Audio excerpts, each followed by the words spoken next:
ጦርነቱ ሊጀመር ጥቂት ሰዓታት ይቀሩታል።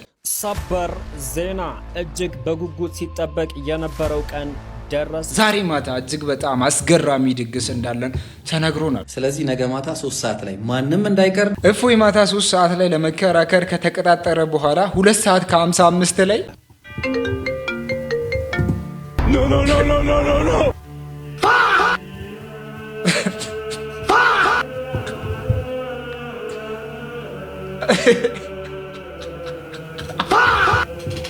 ቲክቶክ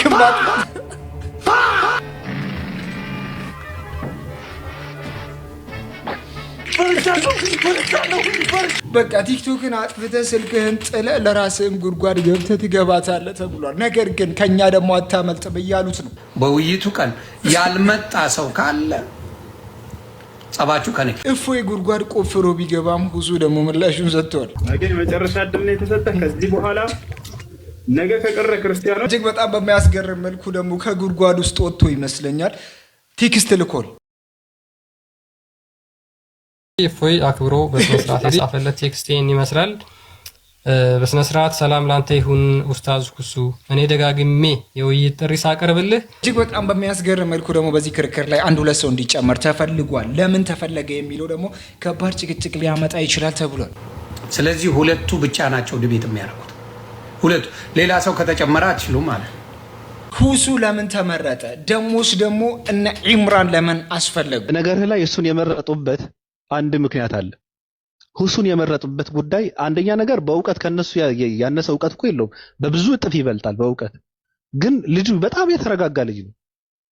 በጣም የተረጋጋ ልጅ ነው። አሁን ይሄ የተጨቃጨቀ ምናምን እንትን የሚያደርግበት ነገር እንትን የለውም እና የሆነ አላስፈላጊ እንትን ንግግር ተናግረው ስሜት ውስጥ አስገብተው አደነባብረው እንትን ለማለት ነው። የለም አታመልጥም። እጅግ በጣም በሚያስገርም መልኩ ግን ሳውዲ ወዴት እየሄደች እንደሆነ ሁሉንም ግራ አጋብቷል። هذه آخرة الدنيا يا مسلمين كيف لرجل جزائري يولد بطفل وفي مستشفى في المملكة العربية السعودية خرج الشيخ. لقد اقتربت الساعة يا مسلمين. الفنان العراقي ساهر المنذر حامل في الشهر الخامس من زوجه. ወንድ ወደ ሴት ተቀይሮ እሱም ደግሞ ሳያንሰው በሆዱ ጨቅላ ይዞ በሳውዲ አረቢያ ምድር ወልዷል። ቶች እንኳን ሆነው እኮ ነው ለቪዲዮ ይሰራሉ። ለምን ትቃወሚያለሽ? ሁለተኛ ሚስት፣ ሶስተኛ ሚስት፣ አራተኛ ሚስት ሚላውን ለምን ትቃወሚያለሽ እያሉ እኮ ቪዲዮ ይሰራሉ። የሚወዱትም አሉ እንደዚህ የሚፈልጉም መደረብ የሚፈልጉም ክብር የሌላቸው ሴቶች አሉ። ሊቃወሙ እንደ ሴት ሁላችንም ልንቃወም ይገባል። ይሄ ሃይማኖታዊ ነገር ሳይሆን እንደ ሴት እውነትን የሙስሊም ሴቶችን እየቻልኩ አይደለም። ከእናንተ ጋር እስኪ እግዚአብሔር ወርዶ ራሱ ያስታርቀን። እግዚአብሔር ይገርማችኋል፣ ባልና ሚስት ሊያስታርቀ ሰማይ ወርዶ እንደነበር ታውቃላችሁ። ካልሆነ ከእናንተ ጋር መጨቃጨቁ ከበ በአህያ ብዛት ኢትዮጵያ ከዓለም አንደኛ እንደሆነች ታውቃላችሁ። ዓለም ላይ ከሚገኙ ከ50 እስከ 55 ሚሊዮን በላይ ከሚሆኑ አህዮች ውስጥ ኢትዮጵያ ከ10 እስከ 11 ሚሊዮን የሚሆኑትን ይዛለች። በአክሱም ላይ ይበዛል ነው ያልከው? እባክህ ፈጣሪ እባክህ ትንሽ አቆየኝ።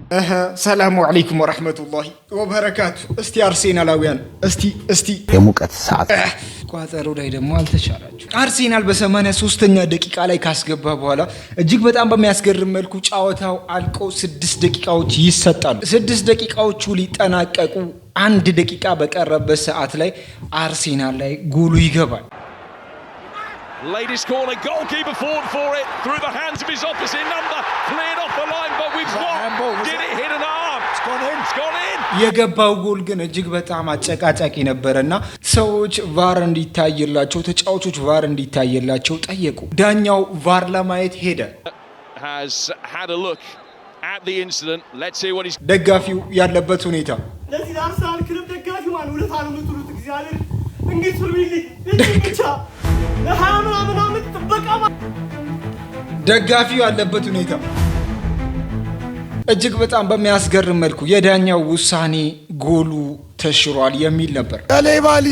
የሌባ ሊግ ዌስትሃምን ማውረድ ብቻ ሳይሆን ለአርሰናል ዋንጫውን እንደዚህ በእጃቸው ነው። የሌባ ሊግ ገብርኤልን የሌባ ሊግ በረኛው ዘሎ ምን ላይ ይረፍ? በረኛው ዘሎ አየር ላይ ነበር መቅረት የነበረበት።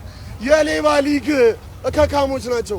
እከካም ዳኛ ነው ገብርኤልና አንድ ሰው ወጥቶ ፋውሉን ያብራራ።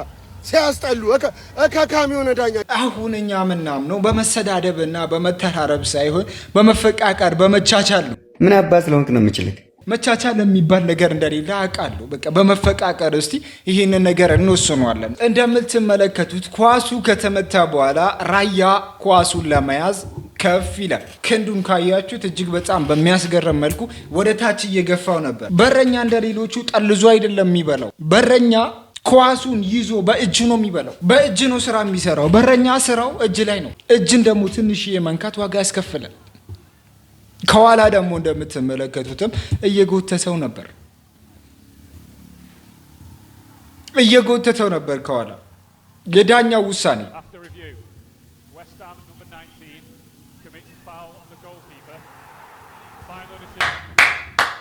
ቋጠሮ የትም አያደርሳችሁ። እውነቴን ነው የምላችሁ። ለ20 ስንት ዓመታት የደፋንበት ዋንጫ ነው። ለ20 ስንት ዓመታት ጮጋራችን እየተቃጠለበት ያለ ዋንጫ ነው። አመጠንም ይሁን ተጨንቀንም ይሁን ማለት ነው አፈር በልተንም የዘንድሮ ዋንጫ እጅግ ጣፋጭ የሚያደርገው ጀማው እጅግ አስደሳች የሚያደርገው ይሄኛው ነው።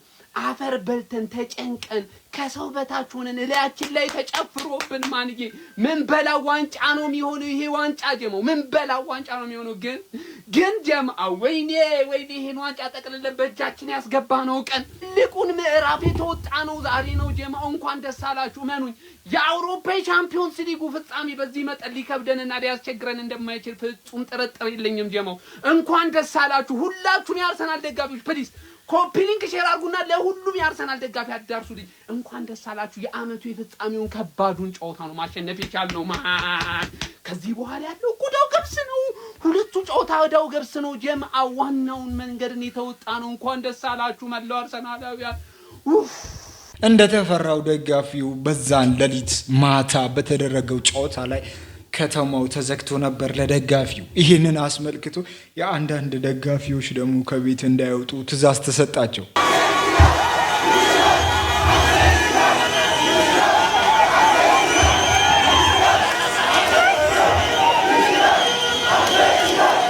አሁን ያለንበት ሁኔታ ከላይ ስለሆነ የተለየ ክብር እንፈልጋለን። አሁን ከእናንተ በተለይ ደግሞ ከዩናይትድ እና ከሊቤ ደጋፊዎች የተለየ ክብር እንድሰጡን እንፈልጋለን። ክብር ፍለጋ ሳይሆን ስለሚገባን ብቻ ነው።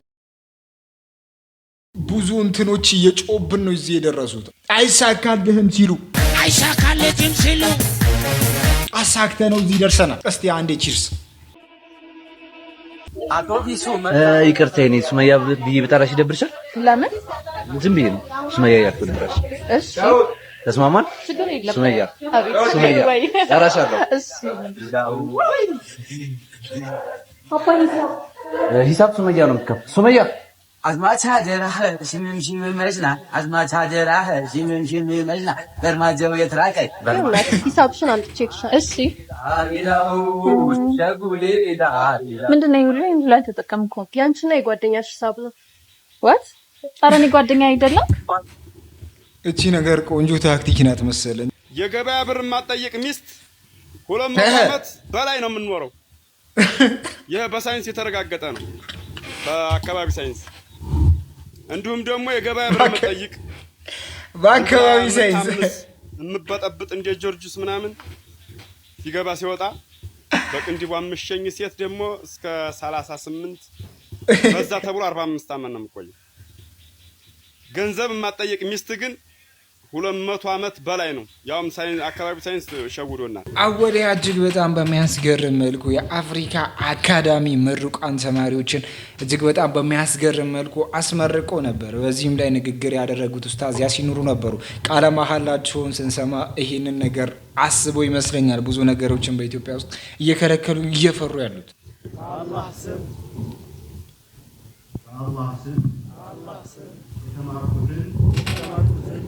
የተማረው ማህበረሰብ ለማድረስ ከመሻይኾች ፊት ሆኜ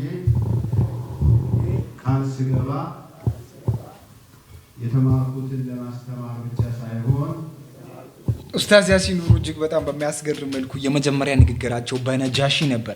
ነጃሺን ያወሩበት ምክንያት አክሱምን ለማስታወስ ያክል ነው። እነሱ ይሄንን ነገር እንዲያስታውሱት አስበውበት ያወሩበት ንግግር እንደሆነ ይታወቃል። በዚህ መድረክ ላይ ምን ብለው ነበሩ? ነጃሺ ልጆች አላችሁ? السلام عليكم ورحمة الله تعالى وبركاته. የነጃሽ ልጆች አላችሁ? የኡሙ አይመን ልጆች አላችሁ? የቢላል ልጆች ጅርቱም? ያው በኦሮምኛ ይቀጥላል ስላላችሁ። ነገር ግን እነሱ በብዙ አይነት መንገድ እየሄዱ ያሉበት ሁኔታ ደግሞ እየተፈጠረ ነው። ሰበር አሳፋሪና አስነዋሪ ዜና። የትግራይ ሲኖዶስ አክሱም ከተማን ቅድስት አክሱም ጽዮን ከተማ ብሎ ስሟን ሰይሟታል። በዚህ ሰዓት የአክሱም ሙስሊሞች ሰላት በተከለከሉበትና ሂጃብ መልበስ እንደ ህገወጥ ተግባር በተቆጠረበት ከተማ ላይ እጅግ በሚያሳፍር ሁኔታ ከኢትዮጵያ ሙስሊም ጋር እልህ በመጋባት የኢትዮጵያ ሙስሊም በርካታ ጥያቄዎችን መጠየቅ በጀመረበት በዚህ ሰዓት ስሙን ቀይረውታል፣ ቅድስት አክሱም ጽዮን ከተማ ብለው። ታዲያ ማሰብ አቅቷቸው ነው ወይስ እንደዚህ አይነት ፉክክር ለምን አስፈለገ? የኢትዮጵያ ሙስሊም እንደዚህ አይነት ስግጥናን ማለት ነው ቢቀላቀል ኖሮ ከ30 እስከ 40 የሚቆጠሩ በርካታ ሙስሊም የሚገኝባቸው ከተሞችን የራሱ ቅድስት ከተማ ማድረግ ይችላል። ግን ሆደ ሰፊ ነው፣ ሀገር ወዳድ ነው። ሙስሊም እስልምና ሙስሊም ማለት ሰላም ነው። የኢትዮጵያ መንግስት ይህንን እንዴት ያየዋል? የኢትዮጵያ እስልምና ጉዳዮችና የክልል መጅሊሶች ይህንን ጉዳይ እንደተለመደው በደብዳቤ ያልፉታል ወይ? ሙስሊም የሆነ ሁሉ ይሄ ቪዲዮ የደረሰ ሁሉ ኮሜንት ላይ የናንተን በርካታ የምታውቁትን ቅድስት ከተሞችን እያስቀመጣችሁ እንዲያዩት እንዲረዱት ዘንድ በደንብ ሼር፣ ኮፒ ሊንክ፣ ሪፖስት እያደረጋችሁ አዳርሱት። ይሄ ነገር ብዙዎችን አስቆጥቶ ነበር። እጅግ በጣም በሚያስገርም መልኩ ደግሞ በብዙዎች ተከታይ በብዙ ሚሊዮኖች ተከታይ ያላትም እህታችን ዩቲና ስም ይሄንን ነገር ከሰማች በኋላ ዝምታዋን ሰብራለች። ሰላም እንዴት ናችሁ? እኔ በዚህ ቪዲዮ ምንም ይሄ አጃቢ አልፈልግም፣ ምንም በቃ ደጋፊ ምና አልፈልግም። ጀስት እየተሰማኝን ብቻ መናገር ፈልጌ ነውና በአክሱም ጉዳይ ማለት ነው እኔ ይሄ ድሮ ታቁኛላችሁ ከድሮ ጀምሮ ፕሮፋይል ፒክቸር የነበር ፌስቡክ ላይ ምናምን በጣም እና ግቢ ራሱ ሆኜ ወላሂ ላዚም አክሱም ላይ መስጂድ ሲሰራ ብር ተበድሪም ቢሆን እሄዳለሁ ነበር ምለው ወላሂ ላዚም ነው ብላችሁና የአክሱም ጉዳይ ሁሌ ነው የሚያንገበግበኝ ሁሌና መጥፎም እንደ ድጋሚ ሲነሳ ምናምን ጨጓሬ ቅጥል እያለ አይኑ ምንም እንደማላመጣ መጅሊስ ብቻ ስለማቅ ምንም እንደማላመጣ ብዙዎቻችሁ ስሪ ቪዲዮ ብላችሁ ዝም ነበር ያልኩትና ዛሬ ደግሞ መግለጫ አውጡ ምናምን መግለጫው ምንድነው? ይሄ እናንተም ብቻ እኮ አይደለም ያከለከል ነው። ይሄው ከለብን እንትንም ምናምን ካልከለናል ነገር ነው የሚመስለው። መግለጫው በጣም ነው የሚያናደውና እዚህ ቪዲዮ ባይዘው ማለት ነው ልንገራችሁ እቴትዬ ትሙት ምንም ይሄ የምጠሉ ሰዎች ትጥሉ ምንም አይመልከተኝም እንዲህ ስላልኩ ማለት ነው። በጣም ነው የሚያናደው፣ በጣም ነው የሚያንገበግበውና መጅሊሱ እንግዲህ የሆነ ነገር እንደምታረግ ተስፋ እናረጋለን። ሁሌ እንደምናገረው በጣም ደካማ ነኝ፣ ግን በቃ ይሄ ነገር ሁሌ ነው የሚያንገበግበኝ፣ በጣም ነው የሚያናደኝ። ወላሂ በጣም ነው የሆነ ነገር እንደምታረግ ተስፋ እናረጋለን። እኔ ምንም አይደለም በቃ አላህ ከእናንተ ጋር ይሁን። የአክሱም ሙስሊም እየፈራሽ ቢሆንም ተከታዮቿን ሪስክ ላይ አስቀምጣ ይሄንን ቃል ካፏ አውጥታ ነበር። እጅግ በጣም ብዙዎቹ አንፎሎ የሚል ቻሌንጅም እንደምትመለከቱት በእሷ ላይ ያወጡባት ነበር። ይሁን እንጂ እቺ ልጅ ይሄንን ነገር ሁሉ ተዳፍራ ደግሞ እንደዚህ ማለቷ እጅግ በጣም ደስ የሚል ነገር ነው። ከዚህም ባለፈ ግን ኡስታዝም እንደዚህ እየተናገሩ ነበር። በዚህ ሰላት ይከለከላል፣ በዚህ ሂጃብ ይከለከላል። አረ አላህ ቁጣ እንዲያወርድብን ባካችሁ። ሰጋሽ ተገኝቶ ጿሚ ተገኝቶ ወደ ጌታው የሚዞር ሰው ተገኝቶ አጃኢብ ነው። ለዚህ ምሳሌ ዛሬ አክሱምን ማየት ብቻ በቂ ነው። ይሁን እንጂ ኢትዮጵያ የማታድግበት ትልቁ ምክንያት ቢኖር ይሄ ነገር ነው። ለዚህ አይነት ነገሮች ከኢትዮጵያ ውስጥ ተነቅሎ ካልወጡ በስተቀር ኢትዮጵያ የመለወጥ ቻንሷ ወደ ድሮ ድንጋይ ዘመን ወደሚባለው የምትቀየርበት አመት ያለ ነው። በቃ ይፈጠራል። እጅግ በጣም በሚያስገርም መልኩ ደግሞ ለብዙ አመታት ይከራከራሉ ተብለው እየተጠበቁ የነበሩ ሁሱና እፎይ የሚገናኙበት ቀን እፎይ በቴክስት አሳውቀዋል። እፎይ አክብሮ በስነ ስርዓት የጻፈለት ቴክስት ይመስላል። በስነ ስርዓት ሰላም ላንተ ይሁን ኡስታዝ ኩሱ፣ እኔ ደጋግሜ የውይይት ጥሪ ሳቀርብልህ በተለያዩ ምክንያቶች ስትዘገይ ቆይተሃል። በቅርቡ ደግሞ እኔ ሳላውቅና ምንም አይነት የጋራ ስምምነት ሳይኖር የራሳችሁን የውይይት ጥሪ አዘጋጅታችሁ ፈራ ቀረበ ማለት በህዝብ ፊት የፈጠራችሁትን የተሳሳተ ትረካ ታዝቤያለሁ። ይህ አይነቱ ተግባር እውነትን ከመፈለግ ይልቅ ርካሽ የፖለቲካ ትርፍ ለማግኘት የሚደረግ ጥረት ይመስላል።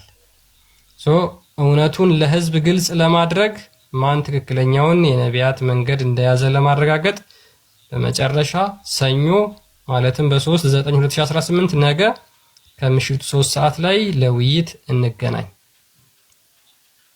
ኦኬ ይሄው በስነ ስርዓት መልካም የውይይት ጊዜ ይሁንልን ብሎ መልካም ምኞቱን ተመኝቶ እፎይ አክብሮ ሜሴጅ ልኳል። እንግዲህ ያው ወንድማችን እፎይ ይሄንን ሜሴጅ ልኳል። ነገ የምናይ ይሆናል ማለት ነው። ውይይቱን ነገ የምንረዳው ይሆናል። ሁላችሁም እንዳትቀሩ ተጋብዛችኋል። ምናልባት የምታውቋቸው ካሉ በቀጥታ የእፎይን ፕሮፋይል እየነኩ ነገ ኮሆስቱን መከታተል ይችላሉ። ኦኬ የእፎይን ፕሮፋይል እየነኩ መተው መከታተል ይችላሉ ማለት ነውና ሁለቱንም የሚመጥን ቶፒክ ነው። ክርስቲያኑንም ሙስሊሙንም ያማከለ ቶፒክ ስለሆነ በጣም ቤዚክ ለድህነት ወሳኝ በተለይ ምንም የማያውቁ ሙስሊሞች ነገ ትልቅ ትምህርት የሚያገኙበት ከመሆኑ አንፃር ምንም ስድብ አያስፈልግም፣ ምንም መጥፎ ንግግሮች አያስፈልጉም፣ እንደማይደረጉም ተስፋ እናደርጋለን። ሃርሽ የሆኑ ቃላቶች ያው ኮሜንት ላይም ኮሜንት እንዳታረጉ፣ መጥፎ ነገር እንዳትናገሩ። እንግዲህ መልካም ጊዜ እንዲሆንልን ለሁላችንም እመኛለሁ። ሜቢ ግን አሁንም ደግሜ ስናገር እኔ የውይይት ጥሪ ከማንም መልእክት አልመጣልኝም። ማንም በውስጥ ያወራኝ እንደዚህ የጻፈልኝ የለም። ኦኬ አንተ ስሜን ሜንሽን አድርገሃል 2-3 ጊዜ። ነገ ከእፎይ ጋር ጨርስና ከዛ በኋላ እኔ እናንተ ምናልባት የምትፈልገኝ ከሆነ አቀርብልሃለሁ። አንተ የምትፈልግ ከሆነ አቅርብልኝ። ከዛ በኋላ ከተስማማን በረሱ ነገ ሌላ ቀን የምንወያይ ይሆናል። የነገውን ግን ከእፎይ ጋራ ጨርስ ማለት ነው። የነገውን ፐርፎርማንስን እናያለን። ከዛ በኋላ የውይይት ጥሪ እናቀርብልሃለን። እኔ ያቀረብኩላቸው ኡስታዞች አሉ። እነሱ እስካሁን ምንም መልስ የሰጡኝ የለም። እንግዲህ ምናልባት መልስ የሚሰጡኝ ከሆነ የምንመለከት ይሆናል። ነገ ግን ይሄንን የውይይት ጥሪ ሁላችሁም ተጋብዛችኋል ማለት ነው። እንዳትቀሩ እሺ። ይሄን የውይይት ጥሪ ሁላችሁም ተጋብዛችኋል። ማንም እንዳይቀር ለጓደኞቻችሁ ሼር አድርጉ፣ ለጓደኞቻችሁ አዳርሱ፣ ፖስት አድርጉ። ፌስቡክ ላይም ቲክቶክ ላይም የተለያዩ የሶሻል ሚዲያ ፕላትፎርሞችን ተጠቀሙ። ነገ እንዳትቀሩላችሁ ማለት ነው ከምሽቱ 3 ሰዓት ጀምሮ። እፎይ እንግዲህ ከወዲሁ እኔ መልካም ምኞቴን እገልጻለሁ። ምናልባት እንደዚህ ብሎ ቴክስት በውስጥ ልኮለት ነበር። ሁሱም ተዘጋጅቶ እንደሆነ ደግሞ ቀጥታ በቪዲዮ መልሶለታል። እጅግ በጣም በሚያስገርም መልኩ ደግሞ በመሀላቸው አንድ ችግር ሊፈጠር ይችላል ተብሎ ይገመታል። ያውም ደግሞ ምንድነው እፎይ በቤቱ ለመወያየት እንጂ ከዛ ለመውጣት አይፈልግም። እንደፈለገ እየያዘ ሚውት እያደረገ ለማውራት እንደዛ አይነት መንገዶችን ለመጠቀም አስቧል። ሁሱ ደግሞ እንዳይሄድም እየከለከሉት ነው። ካስገባ በኋላ እንደፈለገ አድርጎ ሎክ እያደረገ የራሱን ሐሳብ ብቻ ቢያራምድ ይህን ቪዲዮ አይተን እንመለስ። ኡስታዝ እንዳቀር ከምሽቱ 3 ሰዓት ላይ ላይቭ ኮርስ እንገባለን። ልጅቷ ዳኛ ትሆናለች። እንዳቀር መቀነቴን ወገቤን ራሴን ማለት አይቻልም። ሰኞ ከምሽቱ 3 ሰዓት ላይ ላይቭ ዲቤት አለን ከተባለው ኡስታዝ ጋር ይመጣል። የምናየው ይሆናል ወይንስ ተሰብስበው እፎይ ቤታችን ካልመጣ አንወጣም ይላሉ። እውነቱን ህዝቡ ይወቀው እንዳለችው ልጅቷ እውነቱን በደንብ ሙስሊሞች እንዲያውቁ እንዳቀር በቃ ሙስሊሞች ይህንን ቪዲዮ በተቻላችሁ መጠን ለኡስታዛችን ለሁሱ ሼር እያደረጋችሁ ስሙ ሜንሽን እያደረጋችሁ እዚህ ላይ በደንብ አድርሱልኝ። በፍጹም እፎይ ቤት ገብቶ ክርክር የሚባል ነገር አያስፈልግም።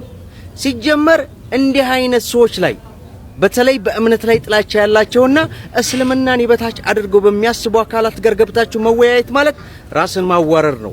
ስለዚህ በፍጹም እፎይ ቤት መጥተህ ምንም አይነት ክርክር እንዳታካሄድ፣ ምንም አይነት ውይይት አያስፈልገውም። ምክንያቱም ብዙ ጊዜ ከዚህ በፊት ታስታውሱ እንደሆነ እፎይ ጋር ቀርበው ሁሱ ብዙ ጊዜ ተነጋግረዋል። ነገር ግን በፍጹም ሊቀበል አይችልም ይሄ ሰውዬ ማለት ነው። በደንብ አድርጋችሁ ለሁሱ ሼር እያደረጋችሁ አድርሱልኝ። ምክንያቱም እፎይ ማለት ጽንፈኛ እንጂ ሰላማዊ የሆነ ውይይት የሚያካሄድ ሰው አይደለም።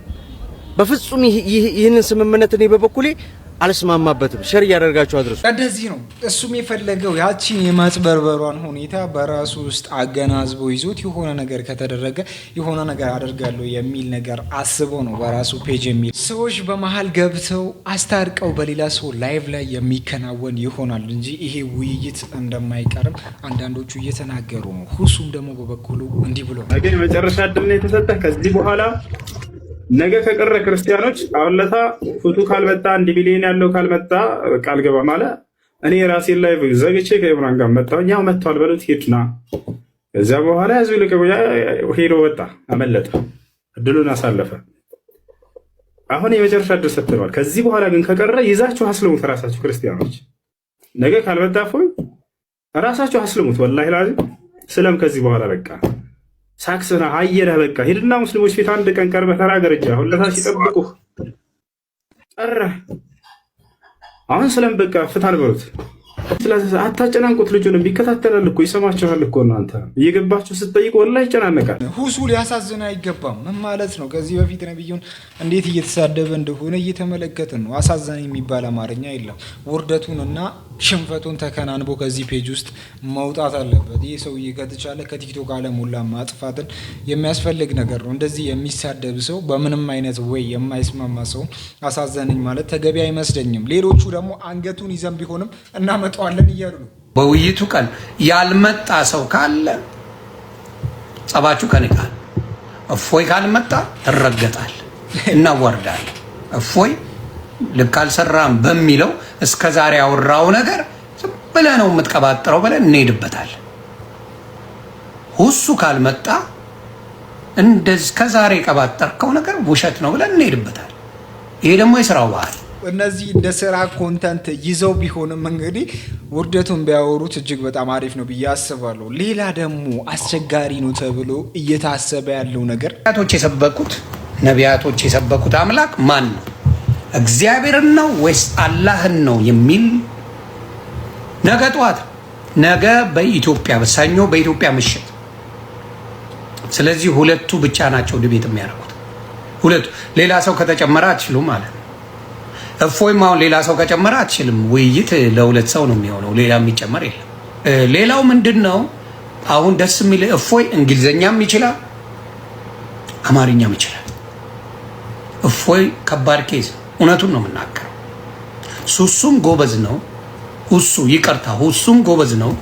ግን መላምት እንስጥ። እፎይ ጀለስ በእንግሊዘኛ ይለበልባል። ጎበዝ ነው እንግሊዘኛ። ስለዚህ በእንግሊዘኛ የተተረጎሙትን በደንብ አድርጎ የመተርጎም ብቃት አለው። በዚህ ላይ ሰርቷል እፎይ ወንድማችን። ስለዚህ ለሁሱ ወንድማችን የምዘግበ አንዳንድ ነገሮች በእንግሊዘኛ የምታውቃቸው ነገሮች ካሉ ይዘህ በመምጣት ያንን መነጋገር ችግር የለውም። አረበኛውን ሁሉም ሰው ያውቀዋል። ወሳኙ አረብኛው መኖሩ ነው። ያ የተጻፈበት ቁርአንም ቢሆን ሐዲሱም ቢሆን አረብኛው መኖሩ እጅግ በጣም የሚያስደስተና በዛ ነገር ላይ ነው መወያየት እንጂ እንግሊዘኛ መደበቂያ ሊሆን አይችልም። በነገርህ ላይ እሱን የመረጡበት አንድ ምክንያት አለ። ሁሱን የመረጡበት ጉዳይ አንደኛ ነገር በእውቀት ከነሱ ያነሰ እውቀት እኮ የለውም። በብዙ እጥፍ ይበልጣል በእውቀት። ግን ልጁ በጣም የተረጋጋ ልጅ ነው። በጣም የተረጋጋ ልጅ ነው። አሁን ይሄ የተጨቃጨቀ ምናምን እንትን የሚያደርግበት ነገር እንትን የለው እና የሆነ አላስፈላጊ እንትን ንግግር ተናገረው ስሜት ውስጥ አስገብተው አደነባብረው እንትን ለማለት ነው። የለም አታመልጥም። ሁሱ ጋር ኢምራን ይመጣል ተብላል። ወደድከም ጠላም ትቀበላታለህ። የፈለከውን ሰው ይዘህ ና ተብላል እኮ አይደለም። 20 ሰው ማስከተለ መምጣት ትችላለህ። ችግር የለብንም እየተባልክ አይ አይደለም ከሁሱ ጋር ነው የምገጠው ማን አንተ? የለም እንደዛ የሚባል ነገር የለም። ኢምራን ይመጣል፣ ሁሱንም ይመጣል። አንተ የፈለከውን በራስህ ምርጫ እኮ ነው። በራስህ ምርጫ የፈለከውን ሰው አንድ ብቻ ሳይሆን 20 ሰዎችን አስከትለህ እየተቀያየሩ ትገጥማለህ፣ ትታያለህ፣ ራቁቱን ትቀራታለህ። የለም መደበቅ የሚባለው ነገር መሸሽ የሚባለው ነገር የለም። ባለፈው እኮ ህዝብ እኮ ሂድ እያለ ነበረ እኮ አዋረድከን በእናትህ 10,000 ሰው እየጠበቀህ ነው ተብለሃል እኮ። እንደዛ ሲሉ የነበሩ የራስህ ተከታዮች ክርስቲያኖች ናቸው። የራስህ ፕሮፋይል ያንተ ያ ጠውላ ጋፊት ፕሮፋይል ያደረጉ ሰዎች ናቸው ሂድ ሲሉ የነበሩ። ስለዚህ ትመጣታለህ ትገጥማለህ ተብላል። የለም መሸሽ የሚባለው ነገር የለም። ተይዛል እኮ ነው። ከባድ ቅርቃር ውስጥ ነው የገባው ሰውየው። የለም ማምለጥ የሚባለው ነገር የለም። አሁን ወይ እንደምንም ብለህ እየተጨመቅ ንጽጽሯን ታደርጋታለህ ወይም ደግሞ ውልቅ ብለህ ትጠፋለህ። ለምን ከዚህ በኋላ ና እየተባልክ እየተለመንክ እውቀት እንዳለው ሰው ደግሞ ያስፈራራል። እውቀት አይቀርም። ሁሱ መሳደቡን አይችልበትም። ወይም ደግሞ እነሱ እንዳወሩት እንደነሱ መልሶ ሊያወራ ስለማይችል ያንን ነገር ስላልተለማመደ በሱ ቦታ ኢምራን ደግሞ ሊመልስ ይችላል ተብሎ ኢምራን ተመርጧል። እጅግ በጣም በሚያስገርም መልኩ እነሱ ግን ያንን ነገር እየፈለጉ አይደለም። የእፎይን ደግሞ ንግግር ሁላችሁም ታውቁታላችሁ፣ ምን አይነት ቃላቶችን እንደሚጠቀም። በዛ ቃላቶቹ ሁሱ ሊያደማው ስለሚችል፣ ሁሱ ደግሞ በዛን ሰዓት ስሜት ውስጥ ሊያስገቡ ስለሚችሉ ያንን ነገር ተፈርቶ ኢምራን እንዲከተሉ ታስቦ ነበር። ይህንን ነገር ይቀበላሉ አይቀበሉም የሚለው ሁለተኛ ላይ የሚያጨቃጭቅ ነገር ሆኖ እናገኘዋለን። ነገሩ 3 ሰዓት ላይ ነው። 3 ሰዓት ዛሬ ጥቂት ሰዓታት ብቻ ይቀሩታል። ይህንን ነገር የምንመለከት ይሆናል። ላይቭ ላይ አብረን ስትሪምም ልናደርገው እንችላለን። እጅግ በጣም በሚያሳዝን መልኩ ሳውዲ አረቢያ ምን አይነት አዳዲስ ነገሮችን እያስመለከተችን ነው የሚለው በጣም አስገራሚ ነው። هذه آخرة الدنيا يا مسلمين. كيف لرجل جزائري يولد بطفل وفي مستشفى في المملكة العربية السعودية؟ خرج الشيخ ياسر الدوسري متأثرا وهو يقول: كيف لرجل جزائري أن يرزق بطفل داخل مستشفى في المملكة العربية السعودية؟ في عبارة أثارت جدلا واسعا. ያለንበት ዘመን والله እኔ ሳየው በጣም ብዙ ጊዜ እንደዚህ ምናምን አይቼዋለሁ። ግን ማለት እኔ ኖርማል ምንም አልመሰለኝ ምንድነው ምናምን ያልፋሳል።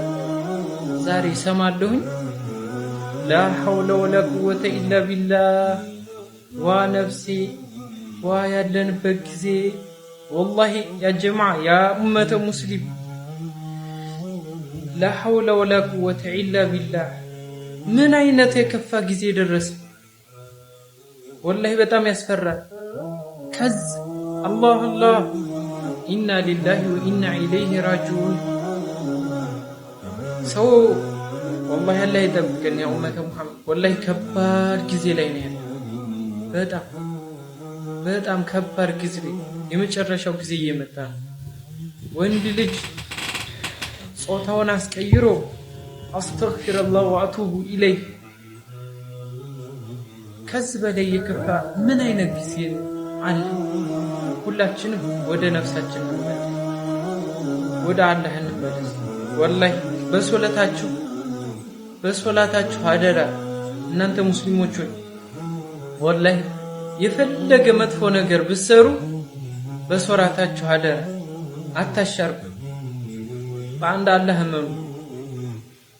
ሶላታችሁን አደራ አጥብቃችሁ ያዙ። ወላሂ ሶላት እየሰገዳችሁ አላህ ለምኑ። አላህ ማሪ አዛኝ የሆነ ጌታ ነው። ተስፋ አትቁረጡ በወንጀሎቻችሁ። ወላሂ በጣም ብዙ ወንጀል አሉ። እኛ በአላህ ተስፋ እንቁረጥ። አላህ አዛኝና ማሪ የሆነ ጌታ ነው። ሁላችንም አላህ ይዘን። ወላሂ ከባድ ጊዜ ነው ያለነው። ይህን ጊዜ ወደ ጌታችን እንጠጋ፣ እንመለስ ወደ አላህ። ያ ሐውለ ከዚህ የበለጠ የከፋ ጊዜ ይመጣል። የመጨረሻው ዘመን እየተቃረበ ነው። ቀላሎቹ አልቀዋል። በጣም አስፈሪዎቹ እየታዩ ዚና በአደባባይ እየወጣ ነው። እያያችሁ ነው ላይቭ ላይ ገብቶ ምን እንደሚደረግ። ከዚህ በላይ የከፋ ጊዜ ምንድነው የምንጠብቀው? ሁላችንም ወደ አላህ እንመለስ። ሰላም አለይኩም ወራህመቱላሂ ወበረካቱህ። لقد اقتربت الساعة يا مسلمين. الفنان العراقي ساهر المنذر حامل في الشهر الخامس من زوجه، رجل الأعمال الذي اشتراه من أجل المال. الشيخ محمود الحسنات يتحدث عن الفنان ساهر المنذر الحامل في الشهر الخامس وكيف باع نفسه لزوجه من أجل المال.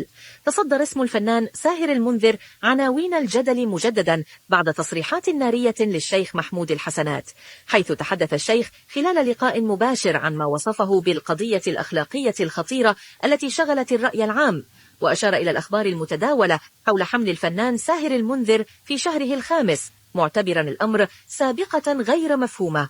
وأضاف أن هذه الحادثة فتحت بابا واسعا للنقاش حول القيم والمفاهيم في المجتمع، وفي سياق حديثه التطرق إلى الشائعات التي تتحدث عن تخلي الفنان عن مبادئه مقابل المال. وصف الشيخ هذه الأفعال بأنها تنازل خطير عن الكرامة الإنسانية، كما شدد على ضرورة التحقق من الأخبار قبل تصديقها أو تداولها.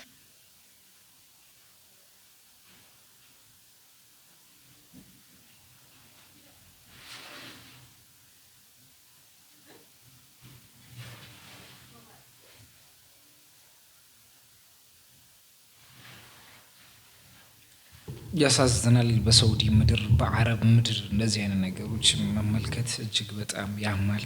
ነገር ግን ምንም ልናደርግ አንችልም። ከነዚህ አይነት ነገሮች ራሳችን የምንጠብቅ አላህ ሱብሓነሁ ወተዓላ ያድርገን። ለዛሬ ዝምራች ፕሮግራም በዚሁ ይጠናቀቃል። ነገ በዚህ ሰዓት እስከምንገናኝ ድረስ ነገ እጅግ በጣም አስገራሚ በሆነ ውጤቶች እንገናኛለን ብዬ አስባለሁ። በስትሪሙን አብረን እናደርጋለን ኢንሻአላህ።